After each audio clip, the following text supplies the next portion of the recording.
Up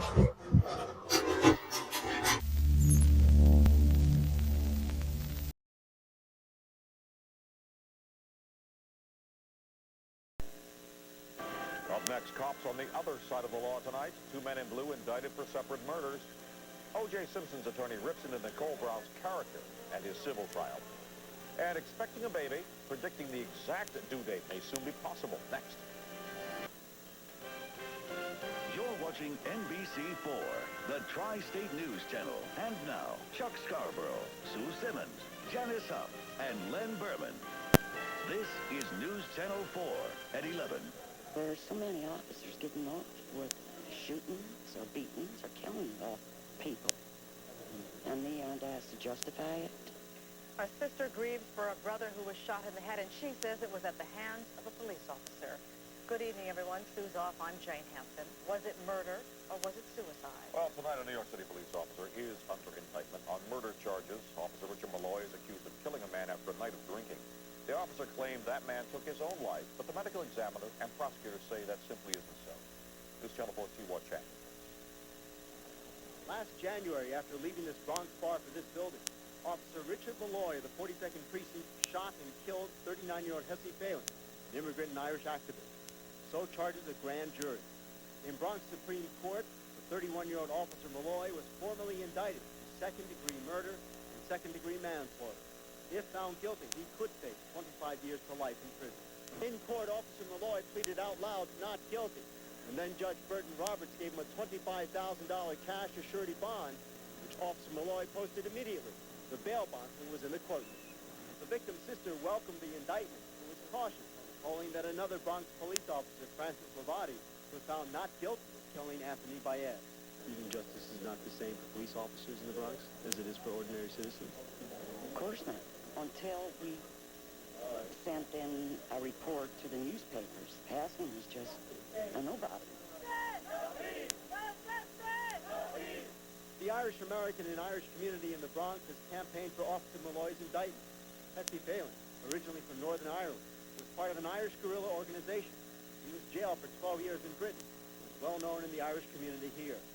His close friend and leader of the Hesse Phelan campaign believes prosecution was delayed for so long because Phelan was believed to be a nobody. He was just another immigrant. Malloy and the Phelans at first claimed a drunk Phelan committed suicide after the officer had escorted him to the apartment of the bartender at the bar. But the medical examiner's report ruled in July it was a homicide. Malloy, on paid leave since January, has now been suspended without pay. Ti-Hua Chang, News Channel 4. Well, we could not reach the Officer Malloy for comment tonight. However, his lawyer has told us in past interviews that Malloy is innocent and says he's passed lie detector. And another New York City police officer is under indictment for murder tonight. This one's charged with killing a man during a parking dispute. Officer Richard DeGuglielmo is accused of shooting Charles Campbell during a fight in Dobbs Ferry 3 weeks ago. Police say the fight began after Campbell parked his car in a space used by a deli owned by the officer's father. Witnesses say, though, racial slurs were used against Campbell. His brother talked about his loss. My brother's death is very unfortunate. I will never be the same because of it. But I don't want my brother to be dragged in the mud, and I don't want all police officers to be dragged in the mud. I don't want all Italians to be dragged in the mud, because that's not the way we grew up, and that's not the way we work. The officer's brother and father-in-law are charged with assault. Yet another officer was saved by his bulletproof vest. Chopper 4 captured the scene in Bushwick early this morning. Plainclothes officer Richard Payden was hit in the chest by gunfire from a uniformed officer. The second officer said he mistook Payden for a burglar. Dozens of people needed medical attention in Newark after a potentially deadly gas forced them out of their homes. University Hospital in Newark says 5 people, including a child, were treated for carbon monoxide poisoning. Others were treated at the scene. It happened just before 8 o'clock in an apartment building on South 20th Street. Police say a faulty boiler is to blame. 2 Bronx teenagers are recovering from gunshot wounds tonight, while the family of a third shooting victim expressed shock over his death. The victim's mother came home this afternoon only to find her son dead on the sidewalk. Police say the gunman fired at least 10 rounds at the teens. Detectives believe the attack may have been payback for a shooting more than a month ago. Police are also looking for 2 bandits who robbed a barber shop in East Flatbush, and taking the money apparently was not enough for them. The robbers nearly took a life. They firebombed the shop with a Molotov cocktail. 48-year-old Lenore Montano worked there and was severely burned in the attack. Tonight she is recovering at New York Hospital Cornell Burn Unit. New York City sex shops are not giving up without a fight. One day after a Manhattan judge ruled to uphold the city's sex zone law, the X-rated shops won a temporary stay, allowing them to remain open in New York City for a few more weeks. The law, which restricts where the 188 shops can operate, was going to take effect on Saturday. More than half would have been closed. In Connecticut, dramatic testimony in the Alex Kelly rape trial. His father took the stand, telling the court about the night of the alleged attack. He says the alleged victim's father called and accused his son of rape. Then he says he confronted his son, who he says denied the charge, but did admit to having consensual sex that night. The judge ruled the testimony hearsay and told the jury to ignore it. OJ Simpson's defense lawyer came out swinging today in his opening statement, attacking Nicole Brown Simpson's character. News Channel 4's Jane Wells joins us live with the latest from Santa Monica. Jane, good evening. Well, good evening, Jane. Simpson's attorneys want the jury to believe the real killer is among Nicole's acquaintances, and to hear him tell it, she ran with a very rough crowd. Thank you, man. O.J. Simpson would not, could not kill the mother of his children and leave her in a pool of blood. Not bad. Thank you. God bless you. That's how his attorney tried to explain to jurors why this football legend isn't capable of killing. Robert Baker told the jury, in essence, forget everything you've heard about Nicole, the sweet angel, Ron, the good friend, and forget everything you've been told about these murders. Baker says Nicole had problems. She was a party girl who got around. Quote, you'll hear Heidi Fleiss, you'll hear prostitutes, you'll hear drugs. After her divorce from O.J., Simpson did not become Nicole's stalker. Quote, he became her confidant, someone she could talk to about boyfriend problems, including an unwanted pregnancy by another man, which Baker told the jury she aborted. Baker mentioned Ron Goldman, too, saying on the night of June 12th, Goldman was on his way to Nicole's for a date. And he gave O.J.'s alibi after the recital that night, chipping golf balls, reading, taking a shower. Baker says the evidence will prove this. These murders were a brutal struggle that took 10 to 15 minutes, blowing a hole in the plaintiff's timeline, though with 30 knife wounds, that's a 30-second wait between each stab. It looked a little sticky and moist. Then came the expected attack on the police. Baker said evidence will show the Rockingham glove was planted. And he says this photo of Simpson allegedly wearing Bruno Mali's shoes is a phony. In the morning, jurors will hear testimony from the first witnesses, Ron's co-workers at Mezzaluna. But this day belonged to the defense.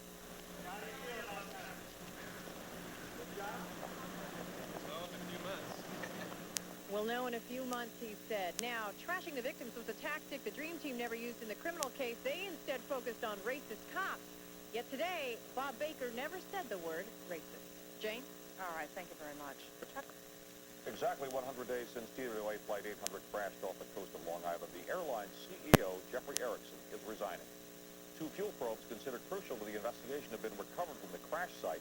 The probes are being analyzed to see if they malfunctioned, causing that explosion. On Long Island, hundreds gathered to remember the crash victims. A 6-foot monument was dedicated to the 230 who died. In Manhattan, Mayor Giuliani presented a plaque to rescue workers who gave of themselves during the tragedy. Another memorial, this one for former Israeli Prime Minister Yitzhak Rabin. Today marks the 1-year anniversary of his assassination. Rabin was eulogized as a hero of war and peace. A New Jersey man has been arrested accused of being a fake dentist. Authorities raided the Newark office of Guido Aldis. Investigators have impounded dental equipment and patient records. And a former accountant has pleaded guilty to embezzling city funds earmarked for homeless aid sufferers. 29-year-old Isaiah Quinones of Yonkers is charged with siphoning $60,000 out of the Federation of Puerto Rican Communities. A labor dispute escalates into a wild riot in Chile, and that tops our news from around the world tonight. Police blasted striking civil servants with water cannons and tear gas. Hundreds were hurt. The workers called a one-day strike to demand a wage increase and protest plans to privatize some state services. Strikers fear thousands of layoffs. Police raided a fishing boat off the coast of Colombia, and they found 7 tons of cocaine. The Ecuadorian boat was heading to Mexico with the cocaine, some of it concealed in the fuel tanks. 4 crew members were arrested. International flights are arriving in Cuba with relief supplies for the victims of Hurricane Lily. Rice, fish, and canned goods were aboard planes that touched down in Havana. Hurricane Lily destroyed more than 5,000 homes in Cuba last week and damaged thousands of others. And we'll be back with more news for you in 60 seconds. Presidential candidate Ross Perot says he is staying in the race and he doesn't plan on endorsing anybody but himself. And he's getting plenty of attention after an appeal from Bob Dole to give up and support the GOP ticket. NewsChannel 4's Joe Avellar has more. After virtually disappearing from the presidential race, Ross Perot is back in the spotlight at the National Press Club. He called Bob Dole's request that Perot quit and endorse the Republicans weird and inconsequential. I intend to campaign to a bitter end, yes. But Perot may have done the next best thing for Dole. He used his newfound attention to attack President Clinton. If you love this country and your children, how could you even consider voting for a candidate that has huge moral, ethical, and criminal problems facing him?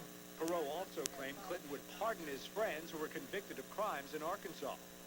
We are headed toward a second Watergate with all this stuff going on and a constitutional crisis in 1997. During his campaign swing through the South, Bob Dole did not mention Perot, but he did show his frustration with the polls. Wake up, America. This is a disgrace. Also in the South was President Clinton, ignoring the attacks and mining for votes in Republican territory. I don't want to get into what they said. You don't have to believe anything bad about him to disagree. I was raised to respect people. All the polls are showing that the president's response to his opponents is working, as voters react to the attacks by getting angry at the attackers. Joe Avellar, NewsChannel 4. And some Dole advisors say a Perot endorsement could swing several states toward the GOP. In Lower Manhattan, students and teachers at Liberty High School are complaining that despite extensive renovations, the school is already falling apart. After $10 million worth of construction, here are some of the complaints. Missing smoke detectors, fire alarms that don't work, windows that won't open, a basement boiler that still isn't operational. Some windows that do open are left that way because the ventilation system is not yet finished. We cannot breathe, so we have to open the windows every day. And even we get cold, we have to wear a coat. And the school board says the work will be completed within 30 to 60 days. The construction company insists that the school is not dangerous. Well, tonight in St. Petersburg, Florida, riot police are clashing with residents of one neighborhood. A crowd of about 200 people set fire to businesses, cars, and a TV truck. They're angry over the shooting death of a man stopped by the police for a traffic violation. People threw rocks and bottles at police in riot gear. There is no word yet on arrests or injuries. Also in news from around the nation, a jet with 411 people on board makes an emergency landing in Minneapolis. The Northwest Airlines jet was en route from Detroit to Japan when a panel on the left wing ripped off. A passenger saw it happen after takeoff. The Boeing 747-400 jet landed without a problem. The passengers boarded another plane and continued their flight. The winds have died down, and firefighters in Southern California are racing to snuff out wildfires. It is a race against time, with more high winds forecast for the weekend.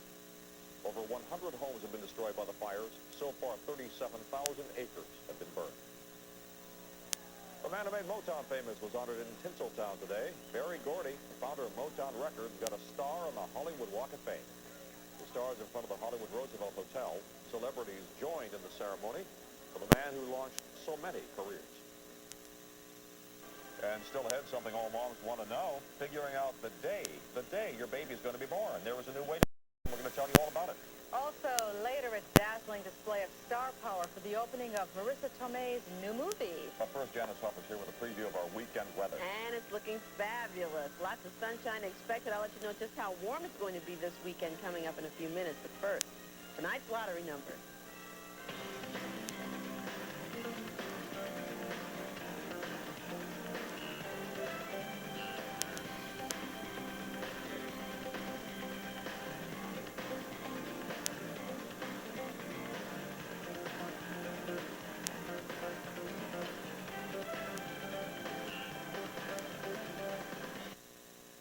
Well, something nearly impossible has just happened. I'm going to let Glen Berman tell you from Atlanta. Glen.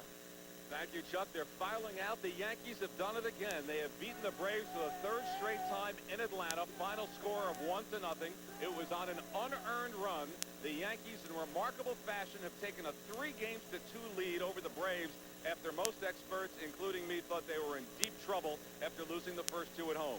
What all this means is Saturday night at Yankee Stadium, the fabled New York Yankees can clinch yet another world championship. It's quite a story. I'll be back with highlights and post-game reaction in just a few minutes. Chuck? All right, Len, pretty amazing. A Chicago doctor has come up with a computerized answer to every pregnant woman's question: what is the baby's due date? NewsChannel 4's Jocelyn Apollon explains how it works. Dr. Myra Quinlan is 5 months pregnant and Irish. Her ultrasound put her due date on St. Patrick's Day, believe it or not. But according to Dr. Robert Mittenoff, this may not be the case. We anticipate that your delivery would be 3 days later, on March 20th. No can have due date. Dr. Mittenoff says that all babies are different, so are all mothers-to-be. So he devised a computer program that sorts out 16 differences and uses that data to accurately predict due dates. Race, maternal age, and a history of a woman's past pregnancy and body fat all make a difference. What else makes a difference? Something Dr. Mittendorf can't explain. The Irish have pregnancies on average that are about 7 days longer than most other women. African Americans on average have pregnancies that are 4 days shorter than average in the population. But no, boys don't come earlier than girls, or vice versa. And it's true, a second or third baby does mean a shorter pregnancy than the first. Now, as physicians, we're more concerned about pregnancies that are too short. So we'd like to prevent premature deliveries by identifying high-risk pregnancies. But on a lighter note, a lot of women really want to know when they're due. Which brings us back to the Irish obstetrician, Dr. Quinlan. Any ideas why her due date will probably be later? I have no explanation. I wish it were days earlier. Dr. Jocelyn Apollon, News Channel 4. Well, the research also found out that women who drink an average of 5 cups of coffee per day tend to give birth 2 days earlier than moms who don't drink that coffee. We better have some nice weather this weekend because we got some baseball to play here in New York. Oh, yeah. It's looking good for the weekend. It's great baseball weather, great October weather for the tri-state area coming up. I'll give you all the details in the 5-day forecast in a moment. And outside tonight, it's a lovely evening, and the temperatures aren't that bad. You're looking live from my sky cam. The skies are mostly clear, and right now, it is 58 degrees. Imagine. Not too cold in most areas. The winds are out of the west right now at 5 miles per hour. Relative humidity at 59%, and the pressure is rising. The high temperature for today was up to 66 after a low of 54. No rainfalls report. As we look at temperatures right now around the tri-state region, it's pretty mild everywhere. One of the coolest spots, Manasquan at 52, but 60 at Rego Park, Plainfield at 56, and Byram at 56 degrees. On Doppler 4000, there's no rain to speak of. We're scanning 100 miles around the area, and it's clear in terms of precipitation.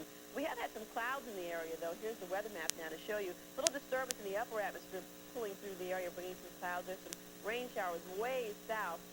We've got a little clear spot here, and tomorrow morning, we expect to have plenty of sunshine in the area, lots of it. Little trough of low pressure to the north will be sliding across northern Maine, bringing some isolated showers. But for us, the temperatures will remain mild, and the skies are mostly sunny. For tonight, a little cool in a few spots to the north, upper 30s to around 40 at Cold Spring tonight, 45 in Islip, up to 54 tomorrow morning, lots of sunshine, winds out of the west, few scattered clouds in the city, about 58 degrees, making it up to 67 by tomorrow afternoon. Temperatures mainly in the low to mid-60s around the area. If you're traveling across the Northeast Corridor tomorrow, great weather. Up and down I-95 to Washington, 70 degrees. Boston, 65 in the Catskills. Temperatures in the mid-60s. Time to go catch the leaves because what's left of them are really south of the city, and that's where you're going to see your best color. 66 on Saturday, there you go, Jane. 66 on Sunday, and showers not until Monday. Monday night, at that. Next thing we have to worry about is for the ticker tape parade after they win. Oh, yeah, that's right. Yeah, I'd worry about that. Well, we'll see what happens. Thanks, Janice. You guys are jumping ahead here, but keep our fingers crossed. Glen's in Atlanta right now with more on sports. Glenn. All right, Chuck, it's just ended. As you know, the Yankees have now taken a 3-2 lead thanks to Cecil Fielder's base hit. It was the only run of the game. The Yankees now within 1 game of clinching the World Championship for the first time since 1978. Highlights coming up next, live from the World Series on News Channel 4 and 11. It's time now for Len Sports. He's in Atlanta. And Len, I know we were just talking 4 days ago, trying to console ourselves after the Yankees got drubbed 2 at home, saying, well, at least they're a little stronger on the road than they are at home this year. Right. We were a lot smarter than we thought we were, weren't we? Chuck, it really is remarkable. The Yankees have now run the table doing something nobody else has done, and the record that will only be equaled unless they had more playoff rounds. They've now won all 8 road playoff games the same season. Behind me, a bunch of happy New Yorkers who have come to Atlanta. The Yankees have now won the final games to be played in this stadium. The road team has won the first 5 games of this World Series. Only happened one other time, 1906. Let's take a look at those highlights as the Yankees have won it 1-0 in the 4th inning. Charlie Hayes was playing third base, not Boggs. The fly ball to center. Marquise Grissom drops it. It was a 2-base error. And then Cecil Fielder playing first base, not Tino Martinez. The base hit, one of his 3. The Yankees get 1 unearned run off John Smoltz, who struck out 10 in the 6th inning. The Braves threaten against Andy Pettit. On the Mark Lemke bunt, Pettit goes to third, gets Smoltz. That helps get him out of the inning. In the 8th, Jeff Blauser, the fly ball to left field. Darryl Strawberry playing there tonight. All the position moves work, made the grab. A 5-hitter for Pettit into the 9th. And now Chipper Jones on third. The Braves had first and third. 2 outs in the 9th. John Wetland to Luis Polonia. O'Neill catches it, and the Yankees lead it 1-0 and win it 1-0 and lead 3 games to 2. Let's go inside the news conference right now and eavesdrop on the news conference that's in progress.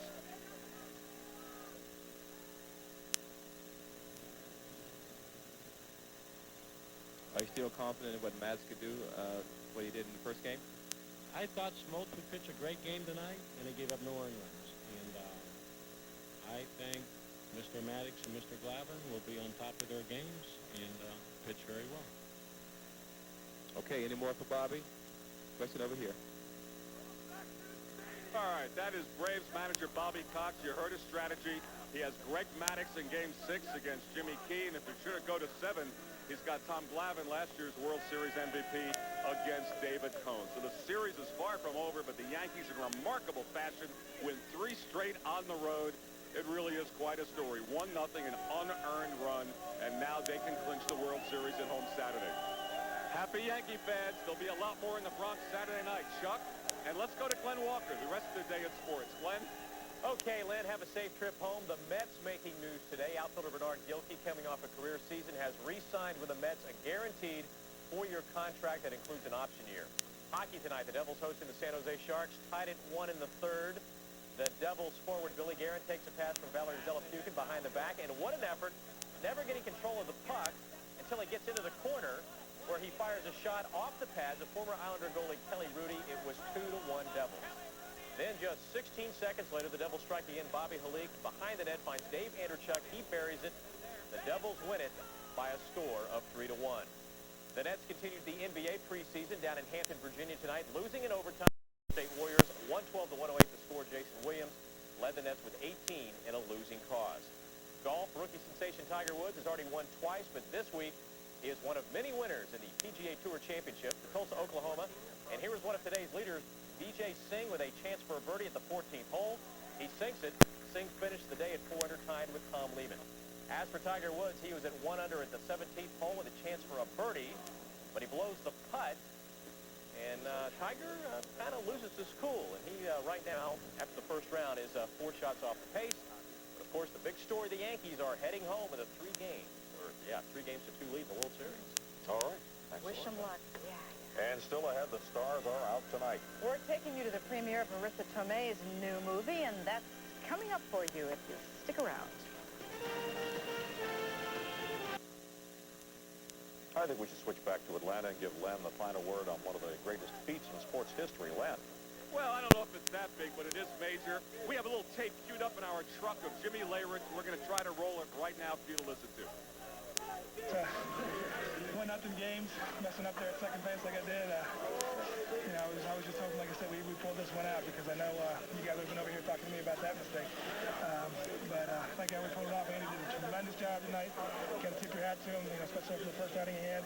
And like I said, he went out there and he kept us in the game, and they made the one mistake, and that hurt. Could you talk about his fielding play, first and second, nobody out? You don't see that too much from Andy Pettit. I mean, that's, the guys kid him all the time about balls set up back in the middle, and good fielder. He made that play right there, barehanded play, and as they say, that's the play of the day right there, because All right, a little Jimmy Leyritz for your listening pleasure. The Yankee fans don't want to leave. a big story for New York sports fans. It could be bigger Saturday night. Back to you, Chuck. All right, Len, it's certainly good. What a night this has been. What a series it's been so far. Very exciting. Can't wait till they get back. Finally tonight, those celebrities on 7th Avenue for the premiere of the new movie Unhooked. The stars.